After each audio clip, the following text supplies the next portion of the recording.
Bonjour les amis. Ce matin, je vous accueille dans un cadre un petit peu extérieur. J'ai le soleil, il fait froid,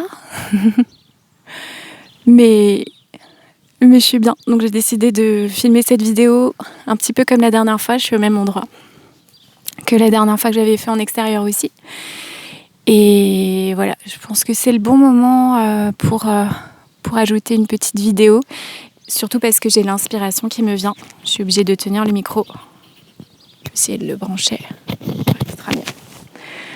Ok, j'espère que le son est toujours bon. Donc aujourd'hui, je voulais parler d'une chose dont j'ai déjà parlé un petit peu, mais je voudrais développer aujourd'hui.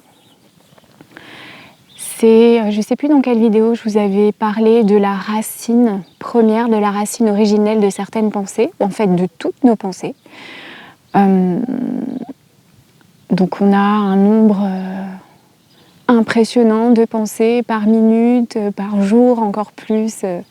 Voilà, c'est quelque chose qui vient tout le temps, les pensées. Et à la base de ces pensées, il y a vraiment une racine. Plutôt, il y en a deux, parce qu'on est dans un monde de dualité. Et donc, il y en a deux, souvent, qui ressortent. En fait, c'est pas souvent, c'est tout le temps, quand on y prête vraiment attention. Il y a donc deux racines, deux pensées racines, comme le dit Neil Walsh dans le livre Conversation avec Dieu. Si vous avez eu la chance de le lire, je crois que c'est le tome 1. Il me semble que c'est dans le tome 1 qu'il en parle. Donc la racine, ou les racines originelles, primordiales des pensées. Donc c'est soit l'amour, soit la peur. Et je ne vais pas du tout aborder cette vidéo par le prisme du New Age ou du monde des bisounours, on va dire ça comme ça. C'est pas l'amour en tant que tout est pur, merveilleux, beau. Voilà, non, c'est l'amour en tant que matière et en tant que matière spirituelle quelque part. Alors moi, j'aime bien ce terme en fait. Et la peur, voilà, c'est une sorte de... Ça se manifeste aussi, c'est vraiment... C'est un peu le revers d'une même médaille. C'est... Quand on peut voir à l'heure actuelle, avec spécifiquement ce qui se passe aujourd'hui, donc avec ce qui se passe dans l'Est, mais qui a des répercussions partout, en fait. Et on va le voir bientôt, encore plus. Donc c'est pas... voilà, bon, c'est comme ça a des répercussions. C'est normal, tout est lié, nous sommes tous liés, tous les êtres sont liés, toute la planète est une. Donc voilà. Je vais peut-être le prendre depuis... ça fait quand même 2 ans maintenant que il est arrivé ce qui est arrivé avec cet événement de pandémie. Et surtout avec toutes les décisions qui ont été prises et surtout avec la communication qui a été faite. Je ne juge pas, mais c'est simplement que je constate, et comme vous pouvez tous le constater, que les médias ne nous ont pas lâchés pendant plus de 2 ans. Et donc ont installé vraiment ce climat... je ne sais pas, consciemment ou inconsciemment, de peur quotidienne. Voilà. Donc ça, c'est vraiment quelque chose que tout le monde a pu expérimenter, ou presque tout le monde, parce qu'il y a des gens qui sont restés vraiment alignés avec leur écoute intérieure, avec ce qu'ils ressentaient vraiment au fond d'eux, et n'ont pas cédé forcément à la peur. Mais, et donc forcément, c'est venu vraiment s'imprégner chez beaucoup de monde. Ça a changé nos comportements, ça a révélé beaucoup de choses chez beaucoup de personnes, ça a divisé. Bon voilà, c'est ça que ça a, les effets de la peur. Encore une fois, je ne vais pas revenir dessus parce que j'en avais parlé, je crois, dans ma dernière vidéo. C'est un acte de manipulation, la peur, ça a toujours été comme ça. Bref, donc c'est tellement présent que maintenant c'est presque devenu insidieux. Enfin, c'est devenu insidieux, c'est-à-dire que regardez comment vous agissez, comment vous faites vos choix à l'heure actuelle, qu'est-ce qui dicte vos choix. Qu'est-ce qui dicte vos choix? Et en même temps, on est dans une période où on se dit, mais on n'a pas le choix en fait. On n'a pas le choix, on doit agir comme ceci ou comme cela, que ce soit en faisant tel choix ou tel autre. Chacun, dans la division, se dit qu'il n'a pas le choix. Et ça, c'est typiquement, typiquement lié à la peur de penser qu'on n'a pas le choix. Voilà, c'est comme ça que ça se manifeste beaucoup. Moi, ce que j'ai pu observer depuis très longtemps, parce que je surveille mes pensées depuis très longtemps. Donc je veille, j'ai pas envie de dire surveille, mais je veille sur mes pensées. Et j'en avais déjà parlé aussi, quand je sens qu'une pensée n'est pas alignée avec mon être intérieur, moi, enfin, en tout cas, ce que j'ai envie de construire dans le monde et de rayonner dans le monde, et puis de construire ce monde petit à petit, eh bien, je laisse partir cette pensée, je la regarde et je la laisse partir, au lieu de l'entretenir. Voilà. Et si vous prenez le poste d'observateur, de détective un peu, je pense à un ami qui me disait faut que tu sois détective effectivement d'observation de toi-même, etc. Ouais, c'est ça. Si on regarde objectivement, donc en prenant du recul et sans le prisme de l'émotionnel, si l'on regarde nos pensées, quelles qu'elles soient, mais n'importe quelle pensée, et qu'on enlève vraiment les croyances par rapport à cette pensée, ou les illusions, oui, c'est un peu la même chose, et qu'on regarde profondément qu'est-ce qui nous fait faire ce choix-là,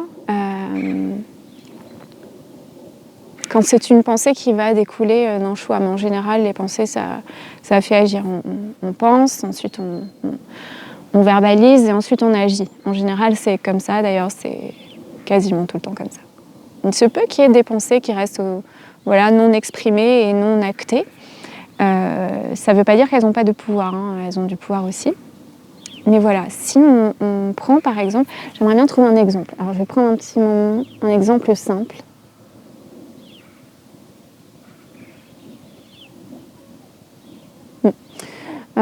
Je vous donne souvent l'exemple de parents, parce que moi je suis maman d'une jeune fille de 12 ans. Et donc en tant que parent, souvent on veut faire les meilleurs choix possibles par amour pour ses enfants. Si par exemple, je fais le choix pour mon enfant de la mettre dans telle école, pour son bien, pour son éducation, parce que je pense que ce sera la meilleure chose pour elle, qui pourra la préserver de beaucoup de choses et qui pourra l'aider plus tard à s'en sortir. Voilà. Si je regarde cette pensée-là, au premier abord, on pourrait se dire oui, c'est parce qu'elle aime son enfant. Alors que ma fille me dit par exemple, non, moi je préfère aller dans telle autre école. Voilà. Donc, ok, tu es une bonne mère, tu penses à l'avenir de ton enfant en premier, voilà, c'est vraiment quelque chose que tu lui prouves ton amour en choisissant pour elle, même si elle n'a pas envie d'y aller. Mais si on regarde vraiment, si je fais ce choix-là, alors si on va profondément dans les choses, eh bien tout simplement, pourquoi est-ce que je vais la mettre là? Parce que j'ai peur. J'ai peur que peut-être si je la mets dans telle autre école, eh bien l'entourage ne soit pas forcément favorable. Peut-être qu'il y aura trop de monde dans cette école et qu'elle se sentira un peu perdue, donc peur encore. Si je la mets là, c'est parce que j'ai peur pour son avenir, que justement j'ai besoin de me rassurer moi-même dans le fait que je vais lui donner toutes les chances pour qu'elle puisse s'en sortir plus tard. Trois peurs, sous couvert d'une croyance qui est l'amour d'une mère pour sa fille. Alors que si profondément j'écoute mon enfant et qu'elle s'écoute, parce que les enfants souvent ils s'écoutent, et qu'elle sent que c'est là-bas qu'elle a envie d'aller, parce qu'elle le sent, parce qu'elle en a envie et que même si ce choix n'est pas rationalisé par le mental, eh bien c'est là-bas que son désir la porte. Eh bien si vraiment je me mets dans la posture de la mère qui va agir par amour pour son enfant, eh bien à ce moment-là, je change. Je change ma pensée et je dis d'accord, je vais suivre son intuition à elle, son désir profond à elle, parce que je la respecte. Et même si elle est peu expérimentée dans cette vie, elle peut tout aussi bien faire valoir sa vérité. Et d'autant plus que si je lui laisse ce choix-là, tout en bordant bien sûr, hein, c'est pas la peine d'aller non plus dans des endroits qui craignent vraiment beaucoup, mais si je la laisse faire ce choix et si à tout hasard, eh bien, il s'avère que dans quelques mois, c'était pas une bonne chose pour elle et qu'elle s'en aperçoit, au moins elle aura fait son choix, elle aura vécu son expérience et elle aura appris. Donc si je pense effectivement, voilà, je lui fais confiance, je la laisse faire, je la laisse choisir, eh bien, là peut-être ce sera plus une pensée d'amour parce que ça me fait penser un peu au...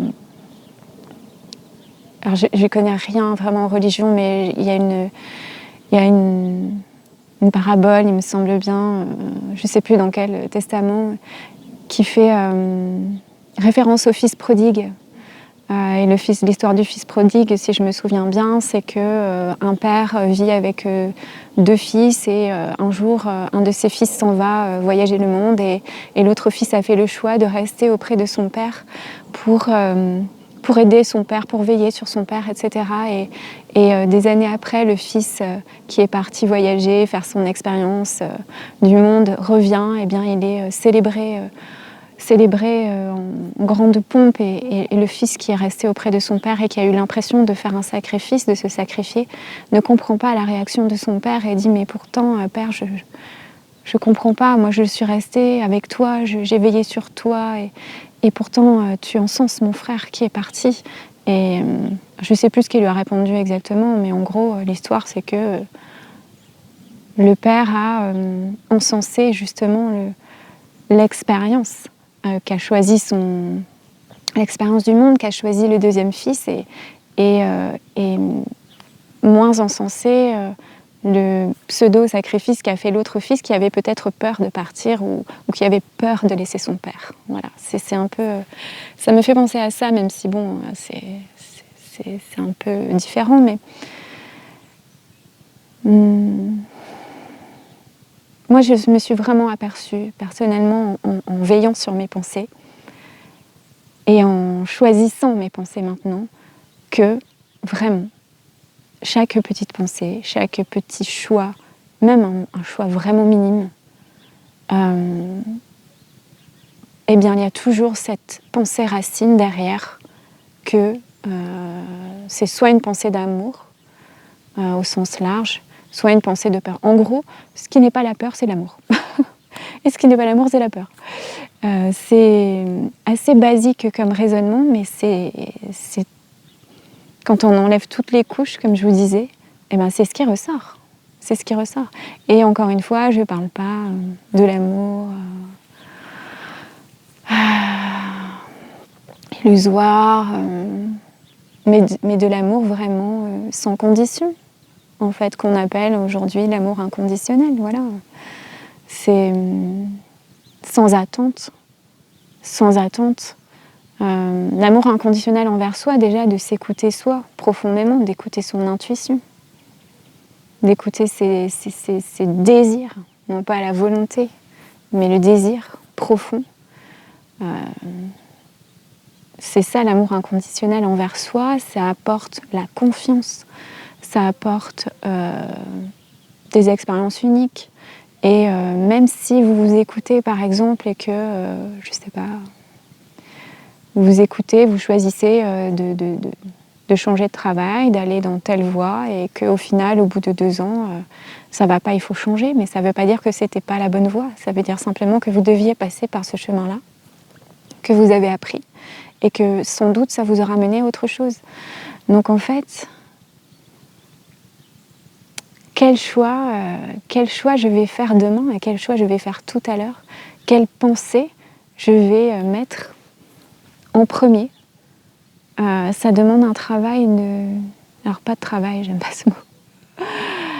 Mais alors que je travaille, hein, mais ça demande une pratique vraiment oui, quelque part d'analyse. On se sert du mental, là, à ce moment-là.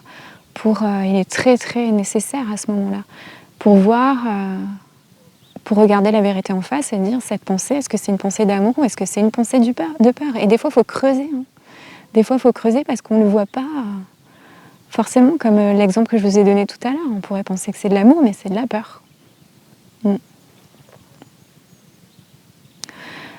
Donc voilà, et le fait ensuite de faire souvent cette pratique-là, de veiller à ses pensées, mais ça veut dire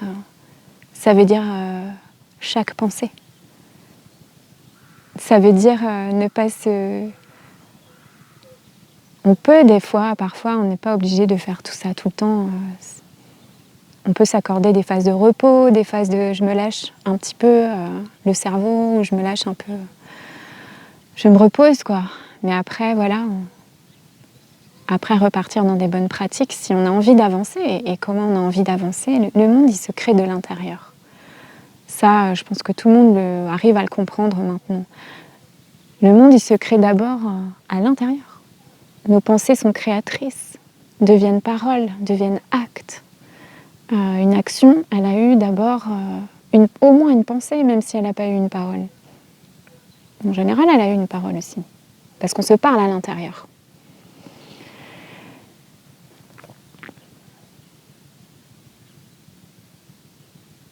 Donc voilà, construire une vie, déjà une vie. Pourquoi parler du monde vraiment? Mais bon, après, c'est vraiment ça. Mais se construire une vie qui nous va bien,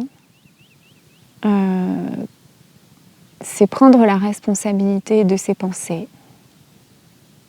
Parce que il y a ça aussi quand même, c'est les pensées, ce sont des ondes. Et les ondes, tout le monde sait à l'heure actuelle que les ondes, elles influencent la santé des gens, le corps, donc la matière. Même si on ne les voit pas, souvent on peut les sentir. Il y a des gens qui sont très très sensibles aux ondes. Vous-même, c'est peut-être votre cas. Quand vous êtes face à quelqu'un, par exemple, quand vous êtes face à quelqu'un qui ne vous veut pas forcément du bien, mais qui ne dit rien, et qui ne fait rien, mais vous sentez, même qui ne vous regarde pas forcément d'une manière un peu brutale, mais vous sentez quelque chose. Vous sentez que cette personne, elle ne vous veut pas que du bien, mais c'est des ondes. C'est ses pensées. Ces pensées, voilà, sont émises sous forme d'ondes. Et les ondes, nous, on est des récepteurs, on les reçoit. On est vraiment, vraiment des récepteurs. Vous pouvez le voir chez les enfants en bas âge, par exemple, on dit qu'ils sont des éponges. Et ben oui, ce sont des récepteurs, tout nouveaux, tout neufs, qui ne savent pas comment se protéger de certaines ondes. Bon, ben voilà. C'est ça, on est des récepteurs, des coupes qui recevons les ondes et qui en émettons. Et de là, notre responsabilité, voilà.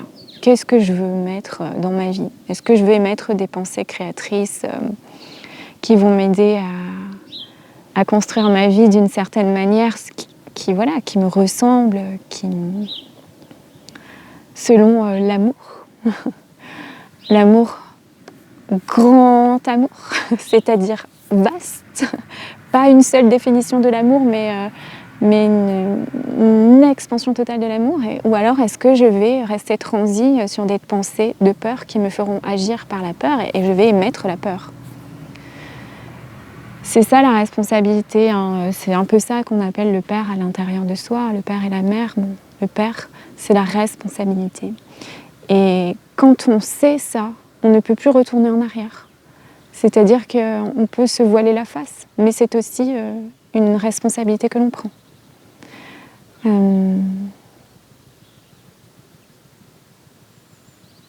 Et c'est ça aussi qu'on peut transmettre autour de soi.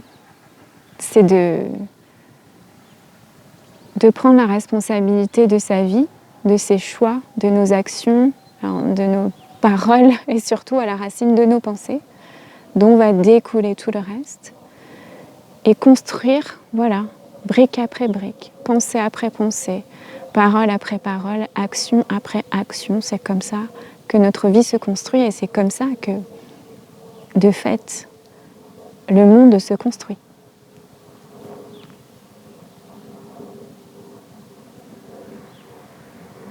Si vous avez votre chez vous et qu'il est en gros bordel, ou, bon, je ne juge pas, hein, mais en général, quand on vit dans un gros bordel, on ne se sent pas forcément bien. Et d'ailleurs, c'est que le bordel, c'est ici.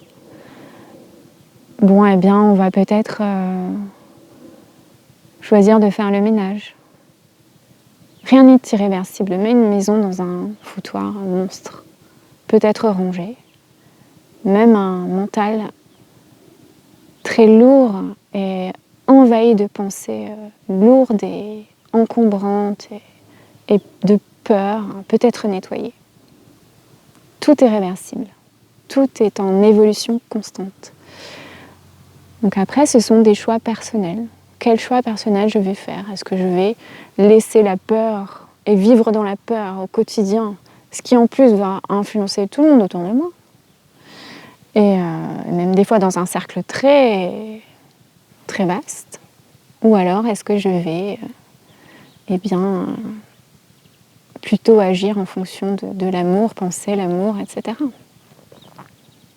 Sans jugement, ça c'est la base. Le jugement, c'est la peur. J'en avais déjà parlé. Il y a un petit chat qui vient me rendre visite. Salut. Je ne sais pas si vous l'entendez, peut-être que vous allez le voir. Ah ouais. Donc, ah oui, on le voit un petit peu. Donc voilà, la responsabilité de choisir l'amour ou la peur dans ma vie. C'est ça que je vais vibrer, c'est ça que je vais apporter au monde. Et salut! Hop! Voilà. C'est pas le mien. Et voilà. Voilà, petite vidéo qui peut peut-être ramener à l'essentiel, mais je suis beaucoup dans la racine des choses en ce moment. J'ai besoin de m'ancrer encore plus en ce moment, peut-être comme tout le monde, hein, parce que quand il y a beaucoup de peur, des fois on se sent décollé du sol, on sent qu'on perd pied. Hein. Donc c'est à ce moment-là qu'on a besoin de se réancrer et donc d'aller à la racine profonde des choses. C'est ce que je fais. Ah, attention. La caméra risque de tomber. Enfin, la caméra, c'est mon téléphone. Voilà, c'est encore parti un petit peu dans tous les sens. Je prépare jamais mes vidéos. Je pense que c'est plus honnête et plus... Enfin si, des fois je me marque des toutes petites notes, mais je pense que c'est plus juste si je laisse venir vraiment les choses. C'est plus vivant. Et le vivant, c'est l'amour. Voilà, je vous laisse sur cette petite note. Sur cette petite note, j'espère que vous allez bien et qu'on se voit bientôt parce que j'ai pas mal de choses. Je sens qu'il y a des choses qui vont venir ici. À bientôt!